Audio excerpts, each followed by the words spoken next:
Voilà 15 ans, la réforme de la politique agricole commune bouleverse le quotidien des exploitants. La baisse des prix entraîne la conception d'outils innovants. Suite à, je vous dis, à la PAC de 93 où il fallait absolument réduire les coûts de production parce qu'on nous a divisé nos prix de céréales par deux. Donc il fallait bien compenser bien sûr par les aides, mais compenser aussi par les investissements au niveau des temps de travaux et des coûts. L'objectif premier a été de supprimer le labour et de travailler uniquement les 7-8 cm du sol. Et ben, les chambres d'agriculture, les organismes économiques, tout le monde a travaillé sur ce principe. La Fédération départementale et des groupes d'études et de développement agricole, la FDGEDA, existe depuis 1978.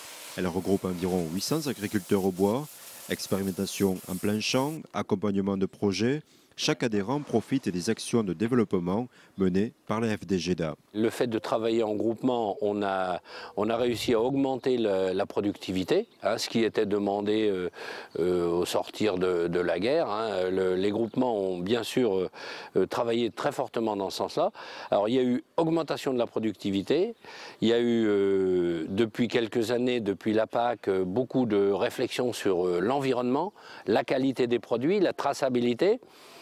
Et puis le raisonnement économique qui est aussi la base de groupement de développement parce que tout ce que l'on peut faire dans les champs est quand même basé sur un raisonnement économique. Christophe Aubry s'est lancé seul dans la gestion d'une exploitation céréalière. Usé par le labeur et limité dans ses financements, il a très vite choisi de s'associer avec d'autres agriculteurs. On ne peut pas, dans chaque exploitation, financer une machine agricole de type moissonneuse-batteuse qui va fonctionner 15 jours par an. La moissonneuse qui se trouve derrière moi, c'est un achat, on va dire en groupe, par une coopérative et plusieurs agriculteurs, dont je fais partie. C'est quand même grâce au groupement que mon exploitation a pu devenir rapidement performante, même s'il n'y avait pas beaucoup de surface au départ.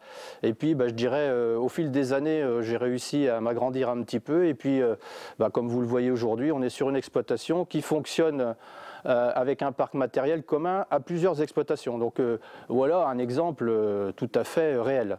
Le groupement s'adapte aux demandes de ses adhérents. Les formations en informatique des années 80-90 laissent place aux formations pour construire des projets communs.